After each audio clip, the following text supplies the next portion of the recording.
د علي شاه پلار چې ګیره څنګه خریلې ده او په کومه طریقه باندې خریلې ده نو د ګیرې اصل وجه چې کوم دی معلومه شوه د علي شاه مور او د هغوی چې کوم دی په پېښور کې یعنې په پېښور کې یو غټ کلب د ډانس کولاوي نو د دغې داود شاه سره کنجر سره چې کوم دی بیا خو دا دومره ګیره خوند نه کوي نو په دغې وجه باندې چې کوم دی د ګیره خریلې د حقیقت وګورئ او دا مو چې یاره ډېر مسافر راسره تاوان کړی دی ډېرو خلکو راسره تاوان کړی دی چې یاره پیسې راله رالیږلي دي چې تاسو به ډانس دا کلب چې کوم دی کولا کوئ دا ویډیو راسره پوره وګورئ ډېره شیر کوي او هغه ملګرو ته شاباسۍ وایم کومو چې ورسره تاوان کړی دی. السلام علیکم ټولو ملګرو ته سلامونه امید چې ښه به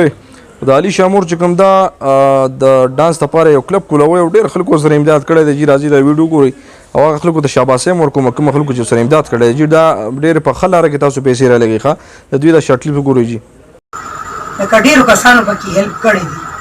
بهر ملک نه پکې ډېر زیات هیلپ شوی دی بهر ملک نه هم ډېرې پیسې راغلي دي بلکې اوسه پورې راځي. اوس هغوی موږ ته ټول وایي چې یو ډانس کلب کولاو کوي نو دا هم د دا خره نه دي دوی ته زما چیلنج دی چې سونیا شاه وایي چې زه اوس به ډانس کلب کولاوم جینکو دپاره پوه شوئ. تاسو په کومو جینکو باندې ډېر تنقیدونه کوئ که نه نو په چا کې دومره زوري نو د سونیا شاه دا ډانس کلب دی بل نو تاسو به دا ډانس کلب کله کولاوئ او دا به تاسو ته حکومت اجازه درکوي پېښور کې به یا اسلام آباد کې به وي پېښور کې خو ما ته داسې ګرانو غوندې ښکاري او تاسو ته به ګرانې که نه ما ته خو اسانه ده ما ته ډېره اسانه ده پوه شوې. اکثر دا پولیس والا چې کله ډېر تنګ شي که نه یاره میډم ما چې موږ د شپې ګشتونه کوو که نه نو ستا وي دا چینل موږ ځان ته راواړو چې ډېر تنګ شوي دې چینل ته وګورو په خندا شو وایي ته کنځلې کې موږ ملګرو د دوی دا ویډیو به تاسو کتلي وي چې یاره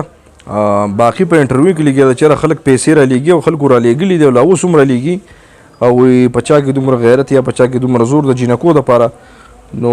ډېره د افسوس خبره خو دا ده چې یاره کوم خلک دا پیسې رالیږي بالکل دوی له خلک رالیږي پټ په پټه باندې د څه دپاره وایي یاره زموږ د علي شاه سره لږې ډېرې خبرې وکړه دغې مور ته ولوئ نو هغه مور خو له پارټي موبایل ورکړي زویه د دې سره خبرې کړي ډانکي سره او په دغه چل باندې دا مسافر هم لوټ کړي پاکستاني چې کوم په پاکستان کې دي هغه خلک چې کوم دی هم لوټ کړي نو زموږ هغه ملګرو ته ټولو ته زموږ خواست دا دی چې یاره ګوره مه رالیږئ دې خلکو له پیسې یار دوی به څه کارونه کوي لکه یو د کنیډا هغه کم امر صاحب چې و 15 لک روپۍ هغه راولېږي د ظالم چې 15 لک روپۍ هسې تاسو ما ته دا ووایئ د 15 لک روپو راشن چې غریبانو له ورکړي نو هغه به د څومره دوا کوي لکه مثال په طور باندې دا کوم مسافر چې روپۍ رالیږي هر مسافر به رالیږي 10 زره 15 سره نو دا چې تاسو به خپل ګاونډ کې یا خپل بچو له ولېږئ یا چاله مطلب څوک قرضدار دی په هغه باندې قرضه ده د هغه لاس تنګ دی هغه له تاسو ورکوي نو به د څومره دوا وکړي نو څومره د افسوس خبره ده دغه خلکو ته والله موږ حیران شو یار چې مطلب دا د جومات له پیسې نه ورکوي بل داسې صدقه خیرات وغیره دغه نه کوي یتیمانو له پیسې نه ورکوي کونډو له چې کوم دی پیسې نه ورکوي او پیسې رالیږي بس دوی له بس ورکوي یاره دا یوازې د پیسو د باران مطلب دا دی په دوی باندې جوړلی ډېره زیاته د افسوس خبره ده. نو بیا هغه ملګرو ته وایي چې تاسو د خپلې پیسې چې کومې دي دا تاسو په ښځه کې استعمال کړئ ښځه مطلب جومات کې ورکوي بل مدرسه کې طالبانو له ورکوي کوم چې د مدرسې طالب علمان دي هغې له ورکوي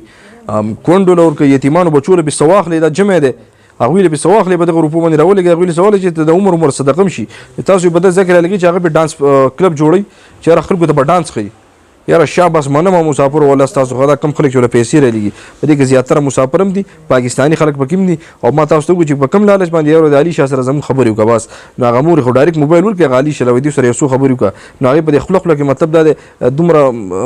دومره پسته په خولو سره وچلئ چې هغه د ځانه خپله تنخوا په اډوانس کې راولي بیا وله راولېږي او دغه خلک بیا په اخره کې چې کوم دی غیر کې د ویډیو کتلو ډېر زیاته مننه ملګرو کوشش وکړئ چې دا کم کلب سټارټوي چې دا سټارټ نه کړي او دا مطلب د دې پیسو د لاسه چې کوم دی روکاو شي ډېره زیاته مننه ملګرو د ویډیو کتلو.